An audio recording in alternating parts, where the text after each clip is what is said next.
Bendiciones con todos. Tema 55 de las verdades de la palabra de Dios. Seguimos con el libro de Génesis. Hoy vamos a hablar de los 120 años de tolerancia.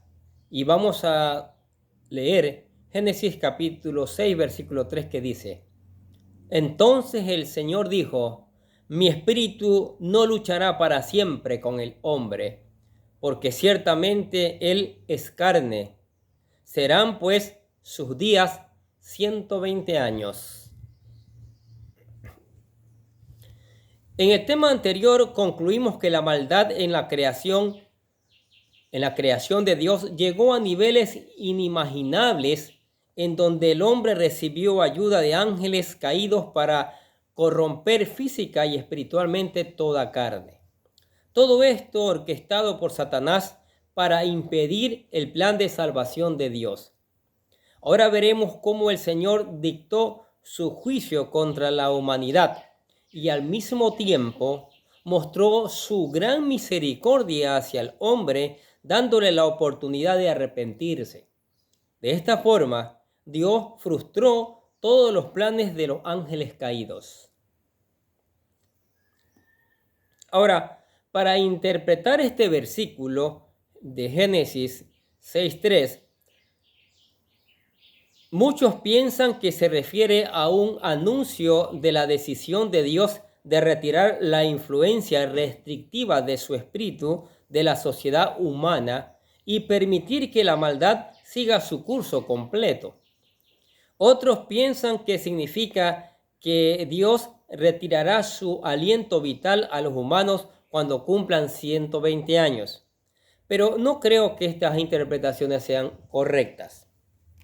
Con la ayuda del contexto de este capítulo, en donde previamente vimos que los hijos de Dios, ángeles caídos, y las hijas del hombre se reprodujeron y engendraron a seres híbridos en una total transgresión a los mandatos del Señor y causaron la corrupción de su creación. Después, con el favor de Dios, estudiaremos en los siguientes versículos de Génesis capítulo 6, versículos del 4 al 7, que los pensamientos del hombre eran solo para hacer el mal, lo que nos lleva a entender mejor el significado de este versículo de Génesis capítulo 6, versículo 3. Muy controversial por si acaso, ¿sí? Y cuyo propósito es introducir el juicio de Dios para acabar con este grado de perversión en el mundo, al acortar la vida de los seres humanos y la de los animales, como veremos a continuación. Dice: mi espíritu no luchará para siempre con el hombre. El pronombre mi nos indica que se está hablando del Espíritu Santo como la presencia personal del Señor. Y la palabra en hebreo que se utiliza es ruhi, que se deriva de ruach, que puede significar espíritu y a su vez significa aliento. Por lo que en este versículo tenemos la alusión a la creación del hombre en Génesis capítulo 2, versículo 7, donde el Señor sopló en él aliento de vida, y el hombre hecho de polvo se convirtió en un ser viviente, pero también se relaciona con el momento en el que Dios se niega a preservar al hombre para siempre en el jardín del Edén, al expulsar a Adán y Eva para que no vivieran más para siempre en el pecado. Génesis capítulo 3, versículos del 22 al 24. Y así que Génesis capítulo 6, versículo 3, nos habla del juicio que anticipa la destrucción de todos los seres humanos y animales, que tienen el aliento, el ruach de la vida, como dice Génesis capítulo 6, 17. Vamos a leer. Entonces yo traeré un diluvio sobre la tierra para destruir toda carne en el que hay aliento de vida debajo del cielo. Todo lo que hay en la tierra perecerá. El siguiente reto para entender el significado de este versículo es la palabra yadón, porque esta es la única vez que se utiliza esta aquí en la Biblia. Puede significar luchar, batallar, contender, lidiar, pelear o debatir. lo que nos da la idea de que el Espíritu Santo desempeñó un papel muy activo al luchar en contra de la maldad de la sociedad antidiluviana y de restringir el pecado a través del llamado a los hombres al arrepentimiento y a la rectitud, especialmente con la predicación de Enod y Noé. Ahora, en el siguiente relato, para entender el significado de este versículo de Yadón, porque esta es la única vez que se utiliza en la Biblia, puede significar, como hemos dicho, luchar, batallar, contender, lidiar o pelear, o también debatir. Lo que nos da la idea de que el Espíritu Santo desempeñó un papel muy activo al luchar en contra de la maldad de la sociedad antidiluviana y de restringir el pecado a través del llamado a los hombres al arrepentimiento y a la rectitud, especialmente con la predicación de Enod y Noé. Volvemos a repetir esto porque es clave, es muy importante, ¿no es cierto? Pero por otro lado, podría significar permanecer y tendríamos mi espíritu no permanecería para siempre con el hombre, refiriéndose a que el aliento de vida no permanecerá para siempre porque se avecina el diluvio.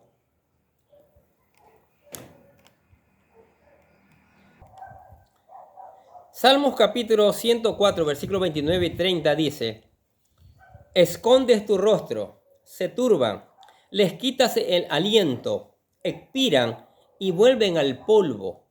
Envías tu espíritu, son creados y renuevas la superficie de la tierra. Porque ciertamente el hombre es carne. Esa frase en este versículo hace un contraste entre el espíritu divino y la carne de los hombres.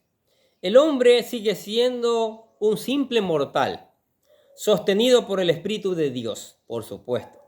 Pero el énfasis está en la ubicación de este versículo después del verso 2, sobre la escena de la relación entre ángeles y humanos, para enfatizar el disgusto divino producido de una unión prohibida que es una abominación, una gran ofensa para Jehová, porque tal unión produjo una descendencia híbrida. San Juan capítulo 3, versículo 6 dice: lo que es nacido de la carne, carne es, y lo que es nacido del espíritu, espíritu es.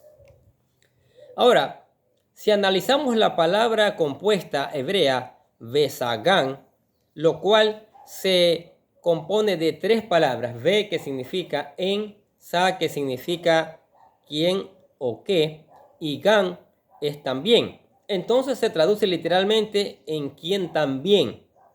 Así tenemos la frase el hombre en quien también hay carne, que nos revela que una de las razones por las que Dios mandó el castigo es por la carne del hombre que fue corrompida. Esto parece agregar peso a la interpretación que Dios le dijo hijo de Dios en Génesis 6:2. Eran seres angelicales que buscaban corromper el ADN de la humanidad.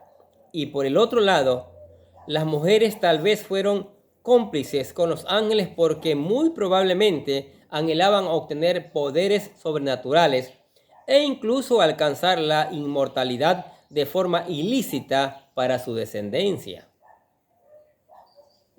Y posiblemente esta fue la principal causa por la cual el diluvio fue el castigo más apropiado para acabar con la carne corrupta, modificada genéticamente. Y ha sido el más doloroso de todos los juicios que conocemos hasta ahora. Fue en lo que el hombre se convirtió a través de la maldad que hizo, lo que pensamos que incitó a Dios a no permitir que su espíritu contendiera con la humanidad para siempre. Y si usted aún no cree que en Génesis capítulo 2 los ángeles caídos corrompieron el ADN humano y que toda esta modificación genética trajo el juicio divino, considere una cualidad particular que nos mencionan las escrituras en Génesis capítulo 6, versículo 9, acerca de Noé, quien no tan solo encontró gracia a los ojos de Dios, Génesis capítulo 6, 8, sino que era justo y perfecto en sus generaciones. Aquí nos está hablando del ADN que Noé era perfecto. No había, sino no se había corrompido. Su genealogía estaba intacta. ¿Sí? Y lo veremos más adelante a profundidad este tema con el favor de Dios cuando lleguemos a Génesis capítulo 6, versículo 9. Pero leamos Génesis capítulo 6, versículo 9. Dice, estas son las generaciones de Noé. Noé, varón justo, era perfecto en sus generaciones. Con Dios caminó Noé. Qué lindo, ¿no? Así debemos caminar todos los seres humanos. Pero qué rebeldes, qué desobedientes que somos. ¿Sí? Nos gusta criticar todo lo que va en contra de la palabra de Dios. Usted entra a las redes sociales y ve gente criticando, hablando mal de la palabra de Dios. Qué lamentable es eso. Ahora, si analizamos la palabra hebrea para carne, que es bashar, esta se utiliza para describir el cuerpo del hombre y de los animales.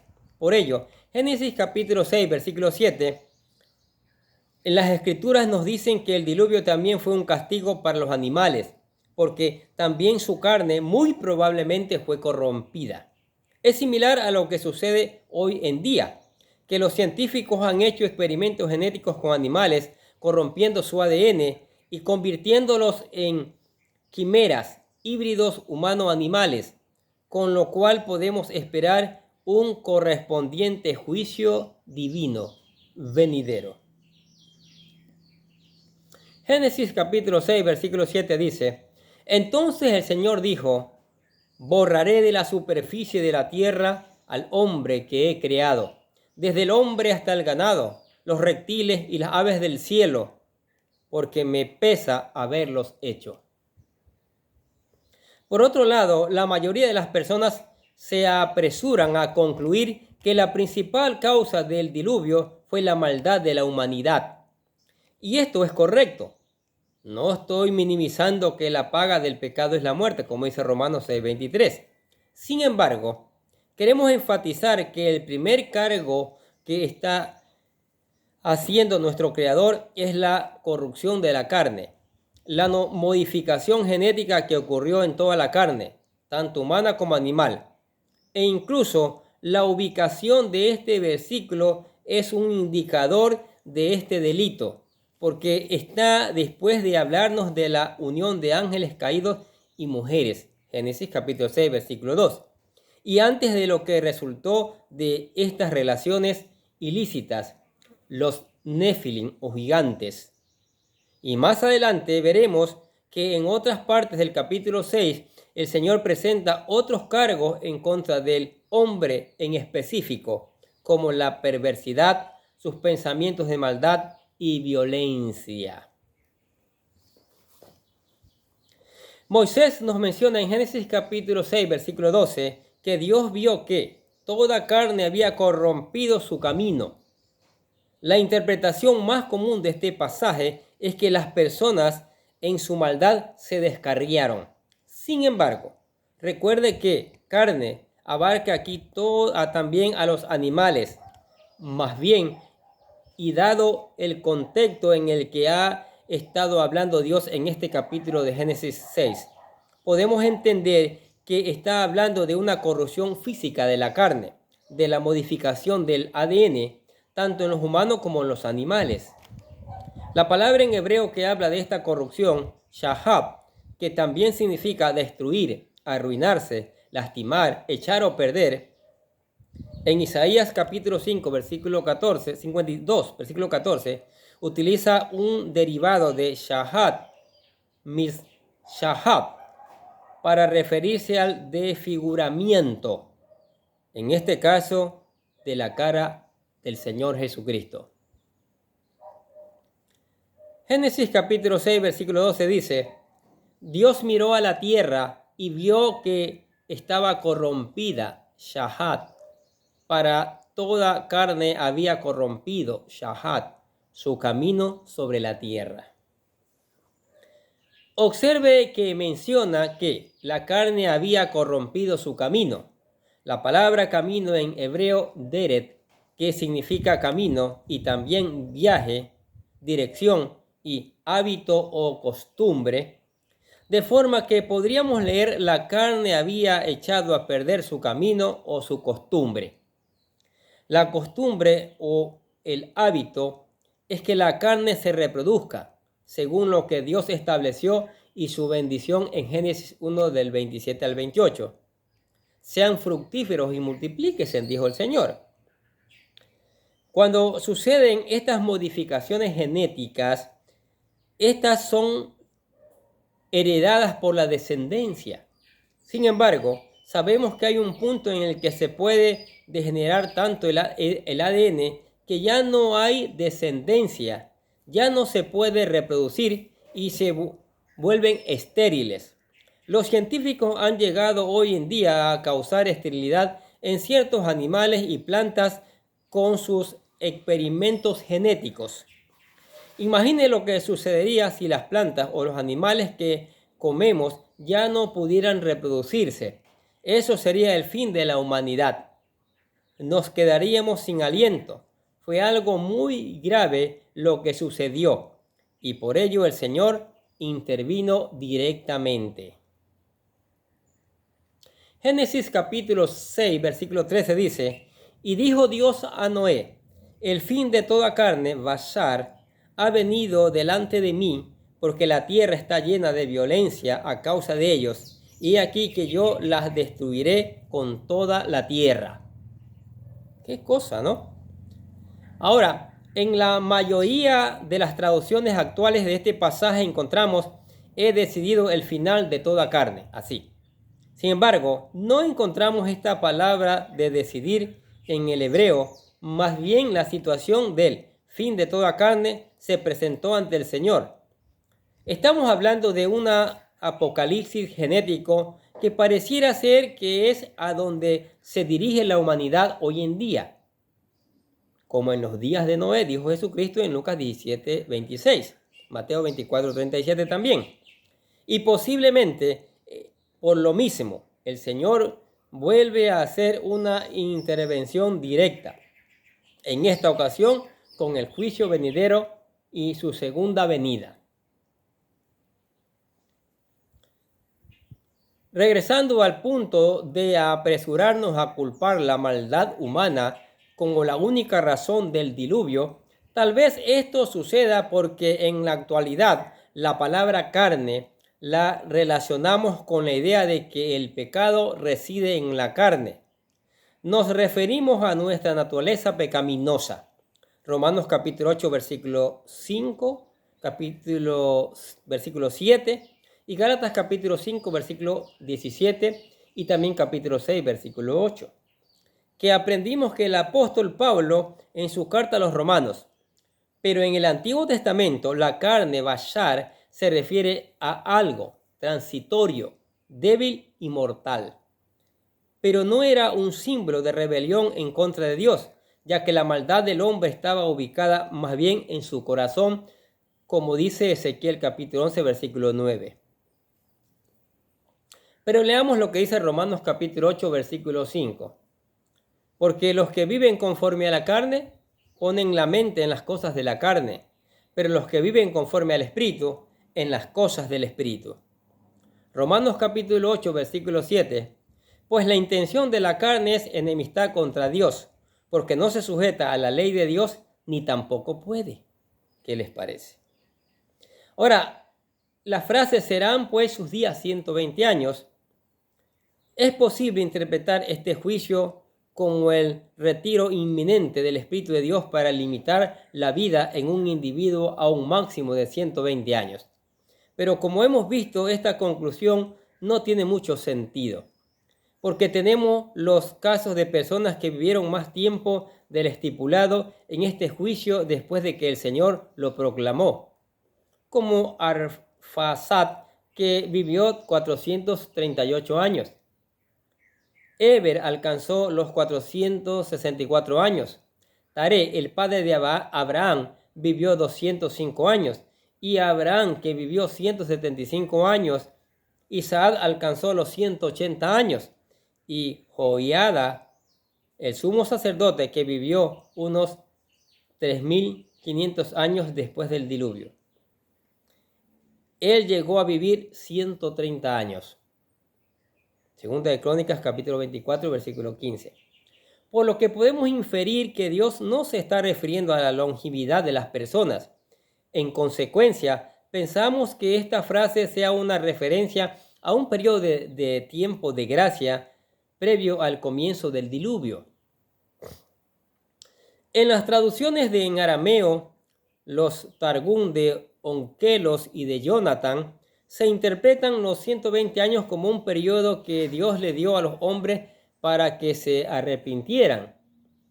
Génesis capítulo 6, versículo 3 dice: el Señor dijo: esta generación malvada no se presentará ante mí para siempre, porque son carne y sus obras son malas.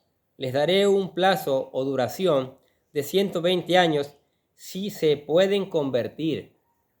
Targum de Onkelos. Pero, ¿por qué da Dios un periodo de gracia si la carne ya había sido corrompida por los hijos de Dios? Él podría enviar este juicio de forma inmediata, pero las Escrituras nos muestran que Dios frecuentemente cancela sus juicios debido a su atributo de misericordia, aunque en este caso Dios anunció lo que parece ser un decreto irrevocable, y la única salvación sería abordar el arca que Noé iba a construir.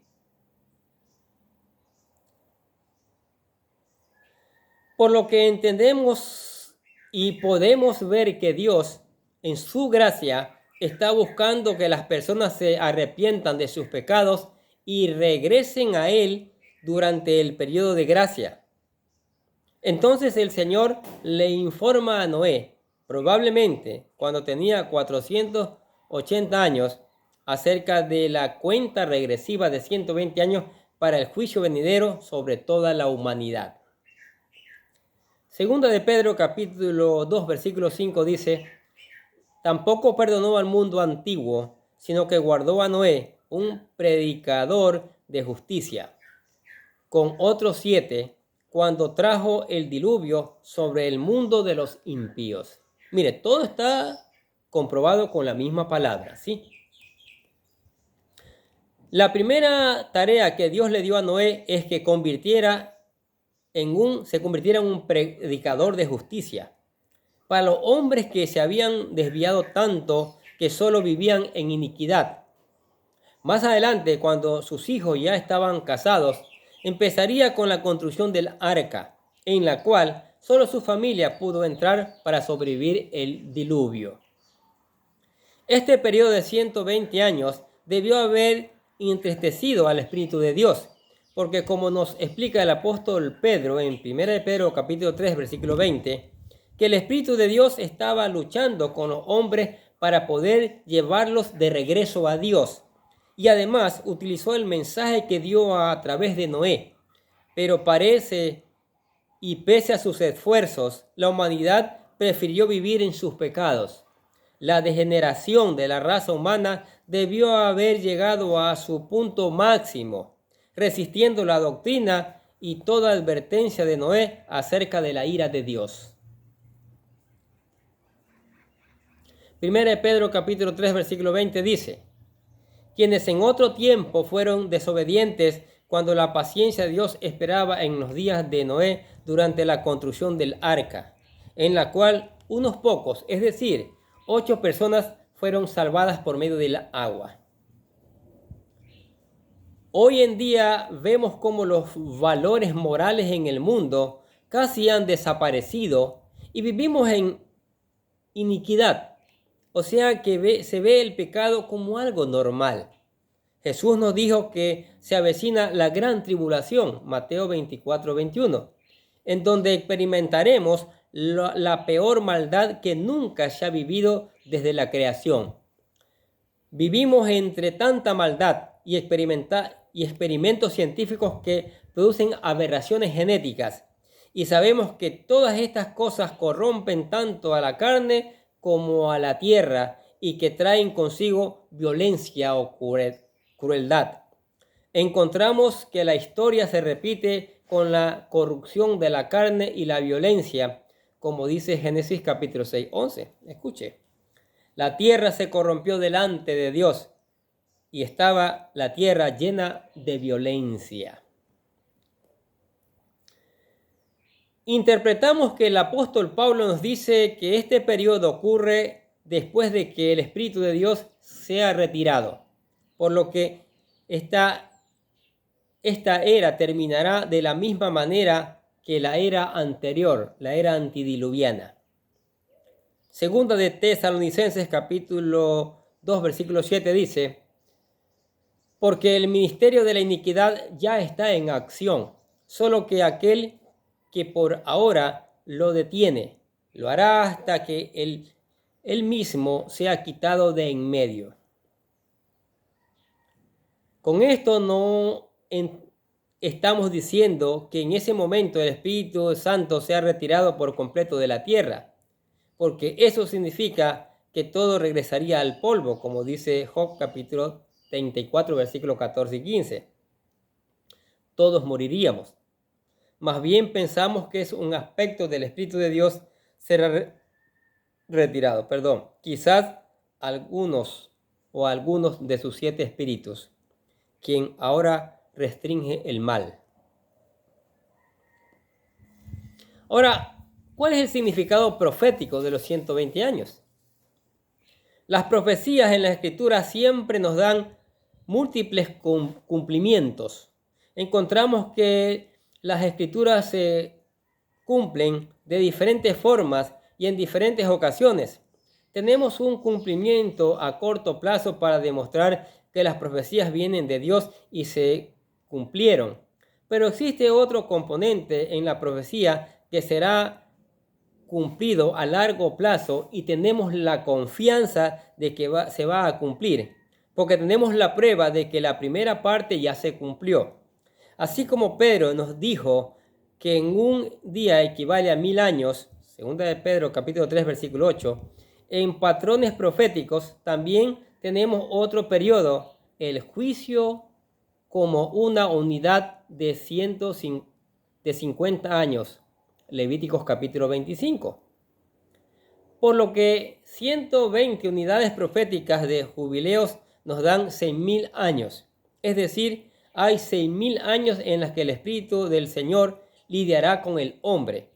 Pero al final de esos 6000 años, los creyentes en el Mesías vamos a recibir nuestros nuevos cuerpos para prepararnos para el 7º día en el que Jesús reinará en la tierra durante el último día, el milenio. Isaías capítulo 46, versículo 10 dice que declaro el fin desde el principio y desde la antigüedad lo que no ha sido hecho. Yo digo, mi propósito será establecido y todo lo que quiero realizaré. ¿Qué le pareció este tema de los 120 años de tolerancia? Que pueden ser 6000 años, que ya está cerca, mire, ya está cerca. Entonces es tiempo de buscar al Señor, porque si no, está el lago de fuego. Así es. Dios quiere que todos los hombres, que todos los seres humanos sean salvos, por eso entregó a su Hijo en sacrificio. Pero lamentablemente hay rebeldía en los corazones, hay corazones de piedra que no aceptan y rechazan al Señor Jesucristo y su palabra. Pero como en cada video, nosotros igual dejamos la puerta abierta, le presentamos lo que es la oración de fe, ¿sí? La oración para aceptar a Cristo, para que usted tome la decisión de ser salvo. Cuando el Señor venga, cuando suenen las trompetas, usted esté listo para irse con el Señor. ¿Qué les parece? La oración dice así: querido Dios, sé que soy un pecador y que nada de lo que hago puede hacerme ganar el cielo o la vida eterna. Creo que Jesucristo murió por mí, derramando su sangre para lavar todos mis pecados para ser redimido, y que se levantó de la tumba al 3er día. Ahora mismo lo recibo como mi Salvador personal, confiando solamente en Él como mi único camino al cielo. Señor Jesús, séllame y lléname con tu Espíritu Santo y escribe mi nombre en el libro de la vida para ser salvo. Y decimos: gracias, amado Padre Celestial, por regalarme la vida eterna. ¿Aceptó a Cristo en su corazón? Maravilloso. Ahora, estudie la palabra de Dios, medite en ella, aliméntese de ella, deje que el Espíritu Santo le enseñe, póngala en práctica y después predíquela. Cántele alabanzas al Señor, converse con Él a través de la oración y venga a la iglesia, traiga a su familia y juntos seguiremos aprendiendo estas maravillosas verdades. Amén. Oremos. Gracias, Padre, por tu palabra. Qué preciosa que es. Cómo nos enseña, cómo nos alimenta, cómo nos aclara el pensamiento, cómo nos saca tantas dudas, ¿sí? Tantas teorías que ha metido el ser humano, que ha inventado el ser humano a través del diablo, ha manipulado esta información, mi Dios. Pero aquí está tu palabra, Señor, revelándonos la verdad. Y te damos gracias, Señor, y con la ayuda de tu Espíritu Santo, que esta palabra no llegue vacía, regrese con una cosecha para gloria de tu nombre, para testimonio del mundo, Señor. Te damos gracias en el nombre del Señor Jesucristo y decimos amén. Y los bendecimos a ustedes que escuchan la palabra de Dios. Sigamos escuchando, sigamos poniendo en práctica, sigamos reenviando a otros esta palabra, que nosotros desde acá les deseamos a ustedes que tengan un día pero lleno de bendiciones.